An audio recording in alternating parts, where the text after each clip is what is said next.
महाराष्ट्रातल्या राजकारण्यांना नेमकं कशानं पछाडलंय असा गंभीर प्रश्न पडावा इतकं महाराष्ट्राचं राजकारण गढूळ झालंय. अंतर्गत शह देत एकमेकांना खिंडीत गाठण्याचा जो प्रकार सुरू आहे, त्यातनं सत्तेत सहभागी असलेले पक्ष एकमेकांना छाटण्याचा प्रयत्न करतात आणि त्यातून सत्तेची जी मस्ती दिसतेय ती खूप भयानक आहे. लोकसभेच्या निवडणुकीत सपाटून मार खाल्लेलं महायुतीचं सरकार 6च महिन्यांनी झालेल्या विधानसभा निवडणुकीत महाराष्ट्रातल्या जनतेच्या, खास करून लाडक्या बहिणींच्या आशीर्वादानं प्रचंड बहुमतात सत्तेमध्ये आलं. परंतु आज त्यांना महाराष्ट्र शांत राहावा वाटतंय का नाही? इथल्या शेतकऱ्याला मदत करावीशी वाटतेय का?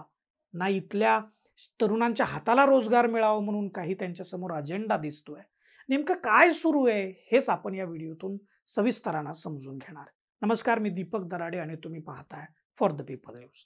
मंडळी, तुम्हाला एक नम्र निवेदन आहे. महाराष्ट्रातल्या राजकारणात सुरू असलेल्या अंतर्गत कलहासंदर्भात आणि सरकारमध्ये सहभागी असलेल्या आमदार मंत्र्यांमध्ये दिसून येत असलेल्या सत्तेच्या मस्तीविषयी तुम्हाला काय वाटतं ते व्हिडिओच्या खालील कमेंट बॉक्समध्ये आवर्जून लिहा.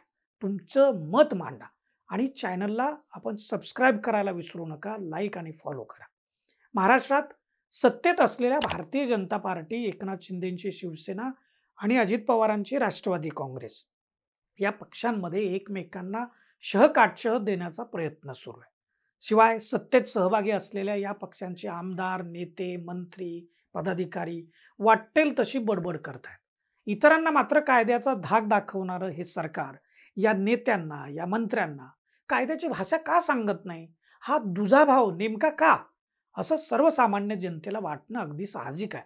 सध्या एकनाथ शिंदेचे अतिशय निकटवर्तीय व राज्याचे सामाजिक न्याय मंत्री संजय शिरसाट यांचं प्रकरण राज्याच्या राजकारणामध्ये मोठ्या चवीनं चघळलं जात आहे. शिरसाट यांचा एक व्हिडिओ व्हायरल होतोय. त्यात ते सिगारेट पित आहेत आणि बाजूला पैशानं भरलेली बॅग दिसते. विशेष म्हणजे हा व्हिडिओ त्यांच्या बेडरूम मधला आहे.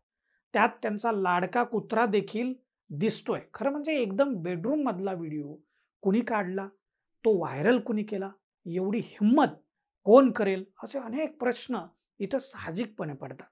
सरकारमधल्याच कुणाचा तरी वरदहस्त असल्याशिवाय इतकं धाडस कुणीच करणार नाही, एवढं तर आपल्याला सर्वसामान्यांना देखील समजतं. एवढंच नाही तर छत्रपती संभाजीनगरच्या MIDC मधला एक भूखंड स्वतःच्या मुलाच्या नावावर घेतल्याचा आरोप देखील शिरसाट यांच्यावर नुकताच झाला. याचा अर्थ म्हणजे संजय शिरसाट यांची विकेट काढण्याचा हा प्रकार आहे का? यातून त्यांनी मंत्रिपदाचा राजीनामा द्यावा म्हणून दबाव वाढवला जातोय. शिंदेच्या शिवसेनेचे आमदार संजय गायकवाड यांनी नुकतीच आमदार निवासातील कॅन्टीनमध्ये मारामारी केली.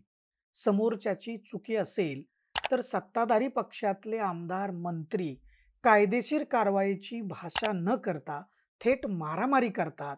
यातून काय समजून घ्यायचं? एकनाथ शिंदेच्या शिवसेनेचे केंद्रामध्ये असलेले दुसरे एक मंत्री आहेत, संदीपान भुमरे, छत्रपती संभाजीनगरचे. त्यांच्या ड्रायव्हरच्या नावावर देखील 150 कोटींची संपत्ती झाल्याचा एक आरोप त्यांच्यावर झालेला आहे. हा सुद्धा एक प्रकार या शहकाटशयाच्या या राजकारणामध्ये घडताना आपल्याला दिसतोय. आणि देशमुख हत्या प्रकरणात जसं राष्ट्रवादी काँग्रेस म्हणजे अजित पवारांची जी राष्ट्रवादी काँग्रेस, त्यांचे जे आमदार आणि तत्कालीन मंत्री धनंजय मुंडे यांच्यावर आरोपांच्या फैरी झाल्या, त्यांची देखील त्यावेळेस विकेट पडली. भाजपचे आमदार आणि मंत्री जयकुमार गोरे यांच्यावर देखील म्हणजे महिलेवर अत्याचार करत असल्याचा आरोप झाला, परंतु त्यातून ते वाचले. आता निशाण्यावर एकनाथ शिंदेची शिवसेना.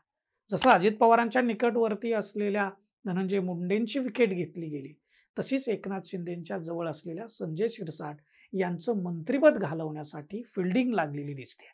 शिरसाट यांच्याबरोबरच शिंदेचे आणखी एक मंत्री हिट लिस्टवर आहेत, ते म्हणजे भरत गोगावले. महाराष्ट्रात अंधश्रद्धा निर्मूलनाचा कायदा आहे आणि असा कायदा असताना राज्याचे मंत्रीच घरामध्ये होम हवन करून पूजा करतात. बरं, ती साधीसुधी पूजा नाही आहे. तिचं स्वरूप व्हायरल झालेल्या व्हिडिओमधून समजून येतं. ती अघोरी पूजा दिसते आणि ते केल्यामुळं गोगावलेंना टार्गेट केलं गेलं. सध्या राज्याचं पावसाळी अधिवेशन सुरू आहे.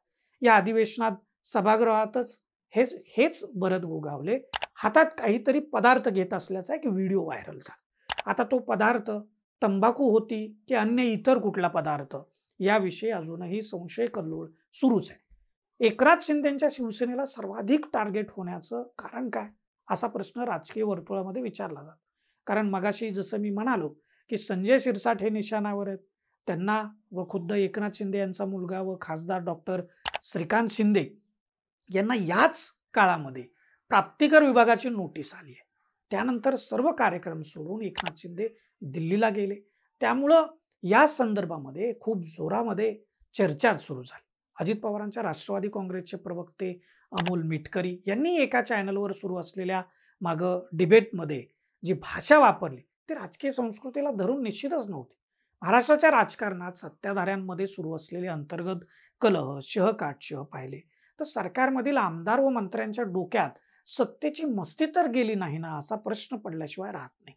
कारण त्याची असंख्य उदाहरणं आहेत. खरं म्हणजे सत्तेत असल्यावर जबाबदारी वाढते, त्याचं भान ठेवावं लागतं. हे संस्कृत राजकारणाचे धडे आपल्या पूर्वजांनी घालून दिलेले आहेत.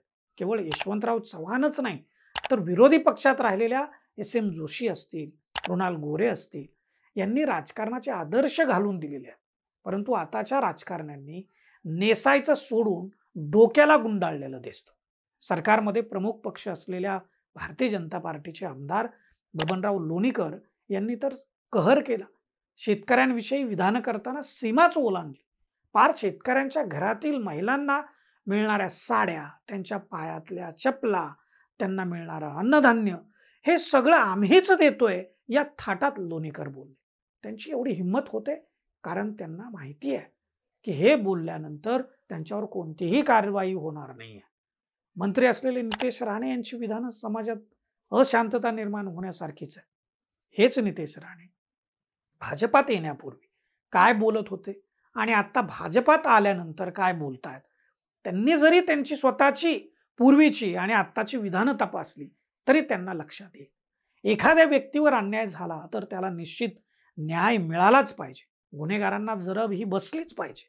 पण त्याचा अर्थ इतर त्या संपूर्ण समाजालाच गुन्हेगाराच्या पिंजऱ्यात उभं करायचं असं होत नाही.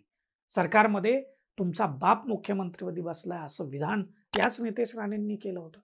राणेंच्या बरोबर गोपीचंद पडळकर ते आमदार आहेत, यांचाही तोल अनेकदा घसरलाय. पवारांविषयी त्यांना प्रचंड राग दिसतोय, आपण ते समजू शकतो. तो त्यांनी जरूर व्यक्त करावा. मात्र ते करीत असताना आपण काय बोलतोय, कुठले शब्द वापरतोय याचं भान जरूर ठेवलं पाहिजे. नुकतंच त्यांनी पवारांच्या कुटुंबाविषयी आक्षेपार्ह वक्तव्य केलं, पण ही त्यांची पहिलीच वेळ नव्हती. याआधीही ते बोललेले आहेत.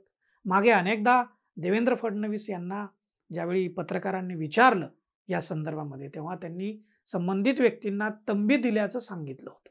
मग आता प्रश्न पडतो की नितेश राणे आणि गोपीचंद पडळकर हे त्यांचं देखील ऐकत नाहीत असंच दिसतं.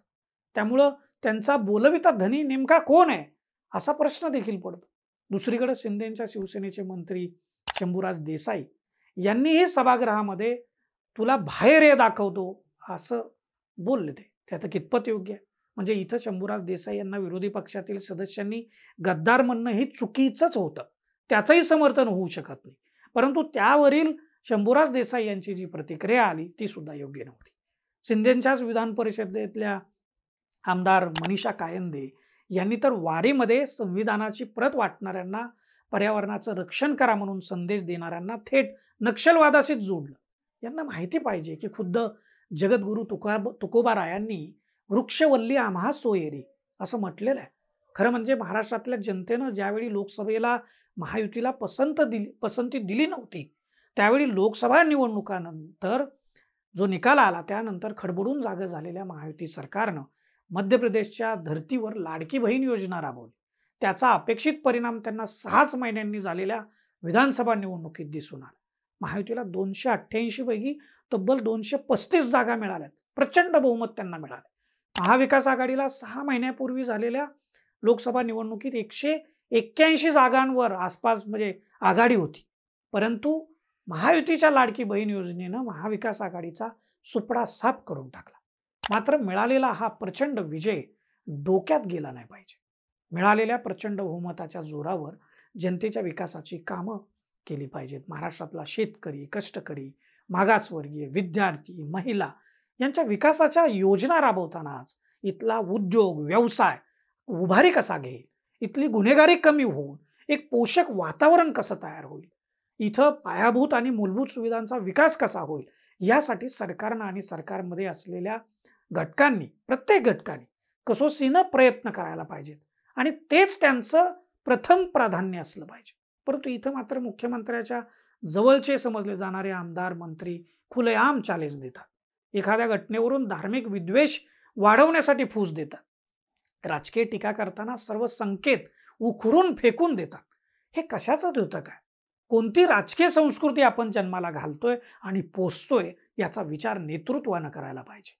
योग्य वेळीच अशा गोष्टींना आवर त्यांनी घातली पाहिजे. बाकी राजकीय शह एक वेळ राजकारणाचा भाग म्हणून आपण समजूही शकतो, परंतु त्यालाही एक मर्यादा असली पाहिजे. आजच्या घडीला महाराष्ट्रात विरोधी पक्ष तर नावाला उरलेला नाही. म्हणजे जे आहेत ते पण तळ्यात मळ्यात असल्यासारखं वागतात. जनतेच्या प्रश्नांसंबंधी कोणालाच देणं घेणं उरलेलं दिसत नाही. आणि अशा स्थितीमध्ये सरकार जर हम करे सो कायदा या आविर्भावात वागलं, सरकारमधले घटक वाटेल तसं बोलू लागले, तर भल्यासाठी जनतेनं कुणाकडे पाहायचं असा प्रश्न सतावतो.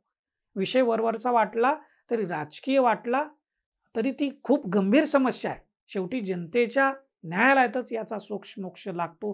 हे जरी खरे असलं तरी त्यासाठी 5 वर्ष वाट पाहावी लागते. आणि आजकाल जनताही पैसा दिला, सवंग योजना राबवल्या तर मॅनेज करता येते, हा विश्वास राजकीय वर्तुळामध्ये दृढ होतोय. सरकार आणि लोकप्रतिनिधी हे जनतेचे मालक नाहीत. नितेश राणे म्हणाले तसं ते जनतेच्या बाप निश्चितच नाही आहेत. हे राज्यकर्त्यांना समजलं पाहिजे. त्यामुळे येणारा काळ हा राजकीय पक्ष असेल, त्यांचे नेते असतील, कार्यकर्ते असतील, यांच्याबरोबर जनतेचीही कसोटी पाहणार आहे. तुम्हाला याविषयी नेमकं काय वाटतं ते व्हिडिओच्या खालील कमेंट बॉक्समध्ये जरूर लिहा. आणि फॉर द पीपल न्यूज चॅनलला आपण सबस्क्राईब करा, लाईक व फॉलो करा. धन्यवाद.